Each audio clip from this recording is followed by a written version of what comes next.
शूर्पणखा वो वहां भ्रमण करते हुए आई।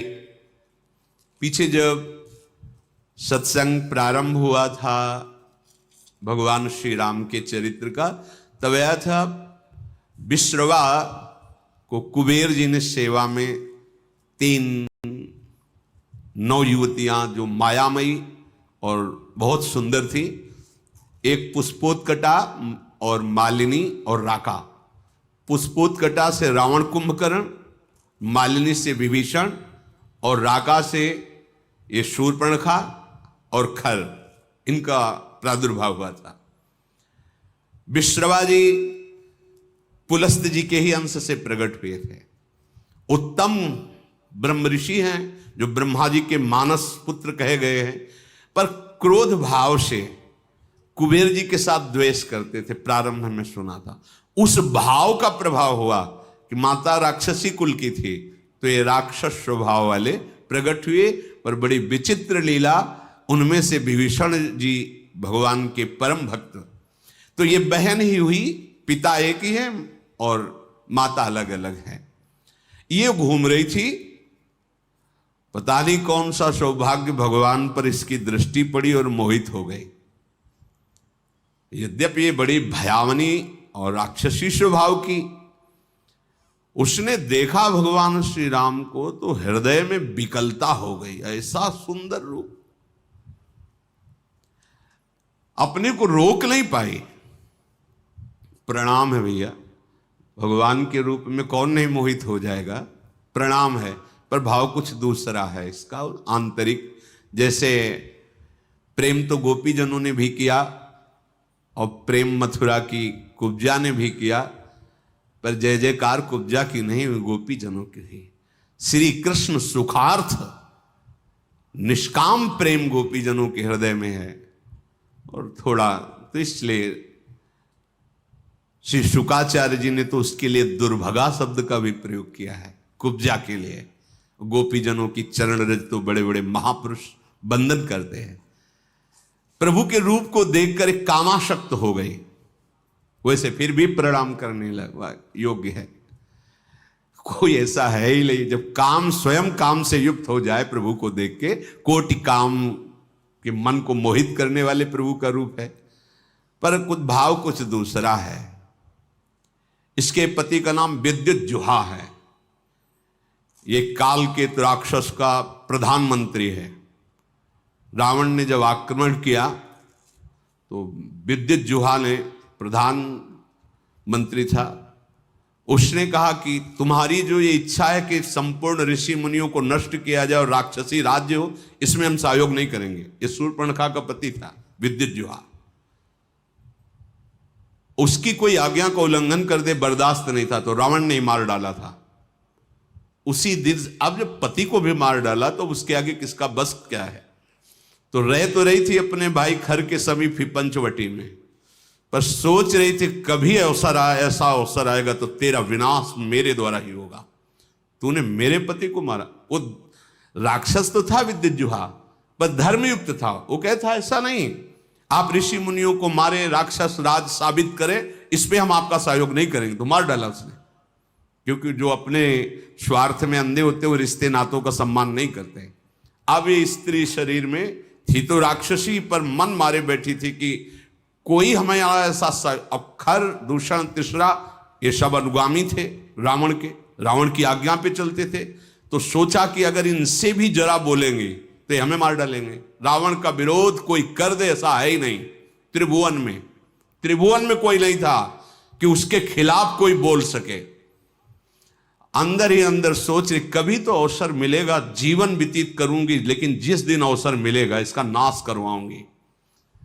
आज अजान बाहु भगवान को देखकर उसको और सुना था कि इन्होंने ही सुबाहु आदि का मारीच को एक बाण मारा था तो बिना फण का 400 कोस दूर गिरा था, 100 योजन दूर गिरा था।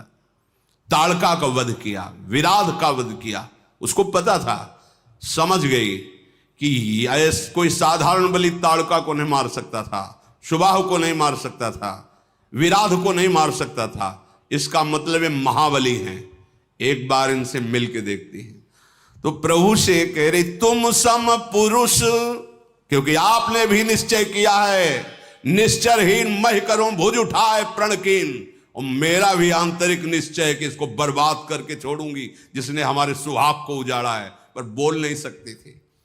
सुंदर रूप धारण किया और भगवान के सामने गई और मुस्कुरा कर बोली, तुम सम पुरुष नमो सम नारी, यह संजोग विधि रचा बिचारी। आपके जैसा पुरुष नहीं, मेरी जैसी नारी नहीं, बड़ा सुंदर संजोग है, स्वीकार कर लो महाराज।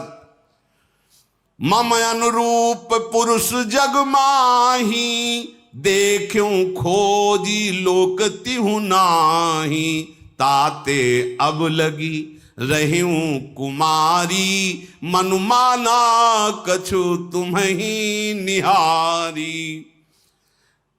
मेरे लायक तो आप ही हो, तीनों लोक में कोई नहीं है मेरी जोड़ का कि रावण का विनाश का संकल्प कर सके। आपने भी किया है और मैंने भी किया है, बड़ी गूढ़ भाषा है। वैसे अब तक मैं कुमारी हूं, किसी का वरण नहीं किया, आप हमें स्वीकार कर लीजिए। तुमको देखकर मन मान गया है। भगवान सीता जी की तरफ देखे मुस्कुरा दिए। सीत ही चित ही कही प्रभु बाता, जैसे तुम कुमारी हो ना, आहै कुमार मोर लघु भ्राता। हमारे पास तो सीता जी है, ये कुमार हमारे लघु भ्राता लखनलाल, इनके पास जाओ, इनसे बात करो। ओ गई लक्ष्मण रिपु भगनी जानी, प्रभु बिलो की बोले मृदुबानी। सुंदरी सुन मैं इनकर दासा, पराधीन नहीं तोर सुपासा। प्रभु समर्थ कौशलपुर राजा, जो कछु करही इन्हीं सब छाजा। सुंदरी, मैं तो प्रभु का दास हूं, पराधीन हूं, मेरे द्वारा तुम्हें कभी सुख नहीं मिल सकता। एक कौशल नरेश भगवान श्री राम हैं, इनको सब कुछ फबता है। आप इन्हीं की चरण शरण में जाएं, क्योंकि सिद्धांत है सेवक सुख चाह मान भिखारी, व्यसनी धन शुभ गति व्यभिचारी। लोभी जसु चाह चार गुमानी, नभ दुहि दूध चहत ये प्राणी। सेवक होकर के अपने सुख की चाह करे, भिक्षुक धर्म स्वीकार करके सम्मान की चाह करे, जुआ शराब व्यभिचार करने वाला धन और शुभ गति चाहे, कभी नहीं प्राप्त हो सकता। लोभी पुरुष अपना यश चाहे, अभिमानी पुरुष अर्थ धर्म काम मोक्ष चाहे, ये सब प्राणी आकाश को दूह कर दूध लेना चाहते हैं, अर्थात असंभव को संभव करना चाहते हैं। वो प्रभु के पास गए, प्रभु ने फिर लक्ष्मण जी के पास भेजा, लक्ष्मण जी ने फिर प्रभु के पास भेजा, प्रभु ने फिर लक्ष्मण जी के पास भेजा। लक्ष्मण जी ने कहा कि तुमको वही भरेगा जिसके एक इतनी भी लज्जा नहीं होगी। लक्ष्मण जी ने कहा, लक्ष्मण कहा तोई सो बरई, जो तृण तोरी लाज परिहरई। जिसने तृण तोड़ कर लाज का त्याग कर दिया, तेरी जैसे को वही वरण करेगा। अब तो सुंदर रूप त्याग कर आ गई शूर्पणखा के रूप में, भयानक रूप। तब खिसियानी राम पही गई, रूप भयंकर प्रगटत भई। सीत ही सभय देखी रघुराई, कहा अनुज सन शयन बुझाई। सीता जी को भयभीत देखकर भगवान ने पीछे किया सीता जी को, लक्ष्मण से कहा हिसाब कर दो इसका। नाक कान काट लिए। लक्ष्मण तिलाघो सो नाक कान बिन कीन, ताके कर रावण को मनो चुनौती दिन। नाक कान काट के मानो निशाचर राज रावण को चुनौती भेजी हो। लक्ष्मण जी ने शूर्पणखा को नाक कान रहित कर दिया। अब तो जब नाक कान कटा तो ऐसा लग रहा था जैसे गेरू के पहाड़ से पानी का धारा गिर रहा हो, ऐसे खून बहने लगा। नाक कान बिनु भई बिकरारा, जनु स्रव शैल गेरु के धारा। खर दूषण पही गई बिल पाता, धिग धिग तव पौरुष बल भ्राता। नाक का वैसे विकराल थी, जब नाक कान कटा तो लाल लाल खून बह रहा और विकराल रूप हो गया। अब अवसर ढूंढा, अब विनाश का कार्य शुरू करूंगी। गई खरदूषण के पास और कहा, तू भाई है, बड़े बलवान बनते हो तुम, राक्षस राज बनते हो, देखो तुम्हारी बहन का नाक कान काट, तुम्हारे बल को धिक्कार है। तो किसने किया है? तब समझा कर बताया, यहीं पास में आए हैं एक राजकुमार जिनके साथ बहुत सुंदर स्त्री और दूसरे राजकुमार गोरे, और इतने बलशाली कि तुम उनके सामने कुछ नहीं हो। देखो तुम्हारी बहन का नाक कान काट लिया। अब तो तुरंत आदेश किया, तो जैसे काजल के पर्वत पंख धर के उड़ रहे हो, ऐसे ऐसे भयानक राक्षस अपने असली सब रूपों में युद्ध की तैयारी की। नाना वाहन नाना कारा, नाना युद्ध धर घोर पारा, सूपनखा आगे कर लीनी। आगे आगे सूपनखा नाक कान काटे हुए खून बहते जा रहे, पीछे से भयानक सेना, चलो ले चलो, कहां है वो राजकुमार। अब तो मृत्यु के वशीभूत होकर ये सब खिंचे हुए चले जा रहे राक्षस, गरज रहे हैं, ललकार रहे हैं, कोई आकाश में उड़ रहा है, कोई बड़ी अपनी बलवीरता की डींगे हाँक रहा है। अरे कोई कहता जीते जी दोनों भाइयों को पकड़ लो, पकड़ के मार डालो, उसकी स्त्री को छीन लो, ऐसे आवाजें गूंज रही। भगवान ने धूल देखी, लक्ष्मण से कहा, राक्षसों की भयानक सेना आ रही, तुम सियाजू को ले जाओ और कंदरा में गुफा में छुप करके रहो, सावधान रहना, बड़े मायावी राक्षस हैं ये।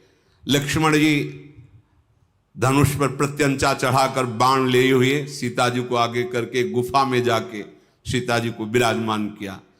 अब वो राक्षसों की सेना समीप आई, राम जी ने टंकार की धनुष की, तूड़ी से बाण निकाल करके हाथ में लिया। कठिन टंकार सुनते ही कांप गए सारे राक्षस। सारंग धनुष की टंकार भगवान का ये दिव्यास्त्र है। आपने केश पासों को चूड़ा के रूप में, अपने पीतांबर को कमर में कसा।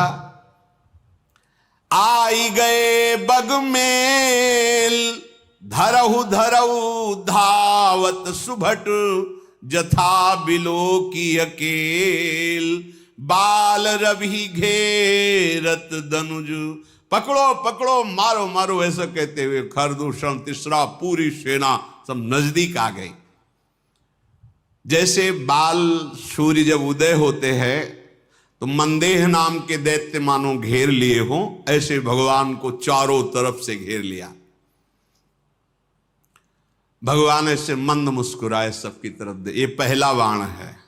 जी भी मुस्कुराए तो जो सब धनुष बाण और सब अस्त्र लिए थे ना, सबके नीचे हो गए, देखते रह गए।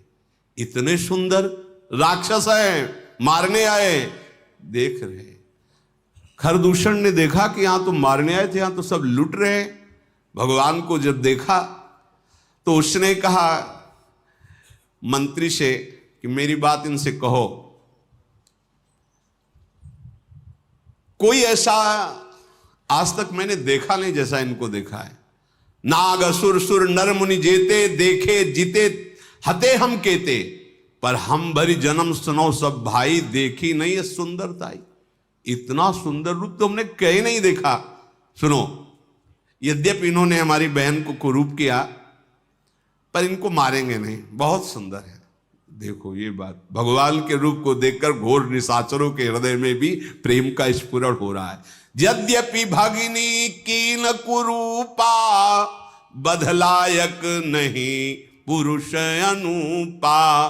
जाओ छाइन से कह दो अपनी पत्नी को जो छुपा के रखा है हमें दे दो, हमारा बदला हो जाएगा। तुमने हमारी बहन के नाक कान काटे, तुम अपनी पत्नी, और जाओ आराम से, निर्भय हो जाओ, तुम्हें कोई नहीं मारेगा, तुम बहुत सुंदर हो। मंत्री से कहा जाके कह दो, मेरा कथन जाके उनको सुनाओ।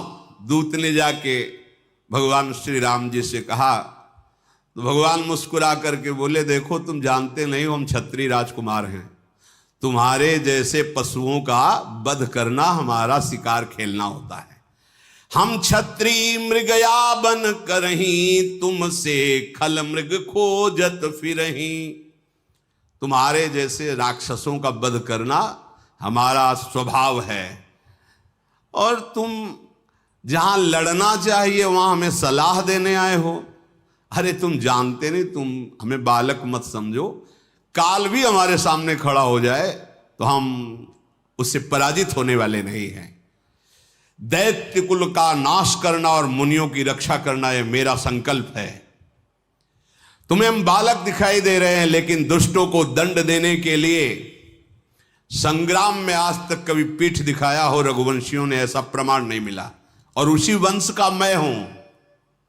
जाओ अपने स्वामी से कह दो, रण में ये मित्रता और कपट और चतुराई की बातें नहीं करते, युद्ध करना चाहिए। अगर तुम्हारे में सामर्थ्य नहीं तो भाग जाओ यहां से, अगर सामर्थ्य है तो युद्ध करो, ये सलाहें मत भेजो।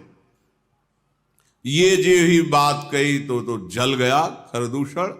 हमने तो इस पर दया की, ऐसा कटु भाषण करता है, तुरंत इसको मार डालो। अब योद्धा बाण धनुष तोमर शक्ति बर्छी कृपाण परिक कटार फरसा ये सब लेके राक्षस दौड़ पड़े, बड़े भयानक।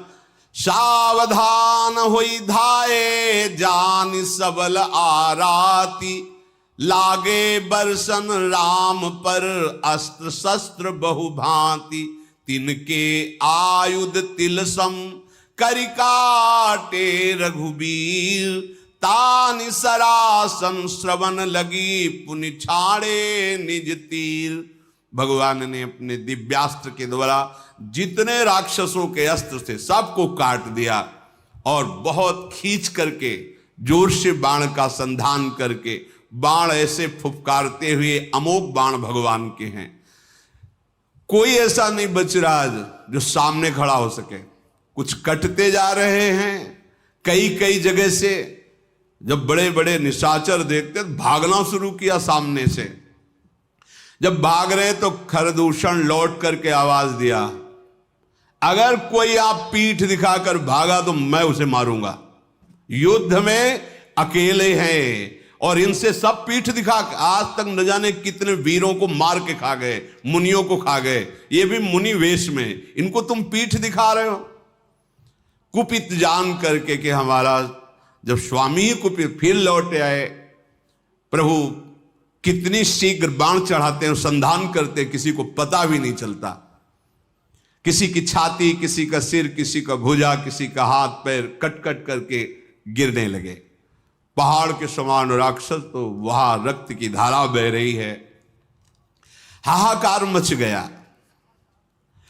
अब भगवान ने एक बाण ऐसा संधान किया कि सबको सामने वाला राम दिखाई दे रहा है, और वो पूरी भीड़ में राक्षसों की एक बाण सम्मोहन ऐसा कि सामने वाला राम, वो उसको काट रहा, उसको वो राम दिखाई दे रहे, वो उसको आप सही में राम राम कही तनु तजहि पावहि पद निर्बाण, करि उपाय रिपु मारे छन मह कृपा निधान। ये राम, वो ये राम, और कहा जा रहे सब भगवान के धाम पहुंच रहे हैं, क्योंकि अंतिम में राम दर्शन और मुख से नाम, यही बड़े बड़े ऋषि जन मांगते, जो ऋषियों को भी नहीं मिलता। वो घोर राक्षसों को भगवान जब अवतार लेते हैं तब वो लाभ प्राप्त हो जाता है। हर्षित बरसई सुमन सुर बाजहि गगन निशान, स्तुति करि करि सब चले शोभित विविध विमान। देवता कर पुष्पों की वर्षा करते हैं। रघुनाथ जी ने इन पर विजय प्राप्त की। लक्ष्मण जी सीता जी को लेके आए, प्रसन्नता हुई। सीता जी श्री राम जी के उस रूप को देख रहे हैं, भ्रकुटी चढ़ी हुई, धनुष पर बाण संधान करते हुए, जैसे वैसे ही जब स्वरूप को देखा, नेत्र घा नहीं रहे ऐसे अपने प्रीतम के रूप को देखकर। भगवान पंचवटी में विराजमान हैं, मुनिजन आकर बैठते हैं, भगवत चर्चा होती है। आगे आगे तो चली थी शूर्पणखा, जब भगवान के सामने आई तो सबसे पीछे पहुंच गई थी। जब सब सुहा हो गए, देखा इधर का काम पेट। अब वो वहां से गई लंका में और सभा में जाकर के हाथ पटक पटक के जमीन पे, छाती पे, माथे पे रोने लगी। रावण ने देखा, उसने क्या बात है, तेरी दशा ऐसी किसने की? बोले मदिरा पीता है और पड़ा रहता, सुख भोग करता है, ऐसे कहीं राज्य चलता है? शूर्पणखा ने कहा, करसिपान सोवस दिन राती, सुध नहीं तो सिर परार आती। बहुत बड़ा दुश्मन आ गया है तुम्हारा, तुम राजनीति को जानते नहीं हो, केवल शराब पीते हो, मदिरा पीते हो और उन्मत्त होकर महल में बने रहते हो। जानते हो अगर विषयों का संग करे तो सन्यासी का नाश हो जाता है, अगर ठीक सलाह देने वाला मंत्री ना हो तो राजा का नाश हो जाता है, अगर मान प्रिय लगने लगे तो ज्ञान का नाश हो जाता है, मदिरा पीने का वाले का ऐश्वर्य और लज्जा का नाश हो जाता है, विवेक ना हो तो वैराग्य केवल नाटक रह जाता है। ऐसे ही यदि राजनीति सही ना हो तो राजा का नाश हो जाता है। मैं सही कहती हूं कि अब तुम्हारे नाश का अवसर आ गया है, बहुत बड़ा दुश्मन तुम्हारे समीप आ चुका है।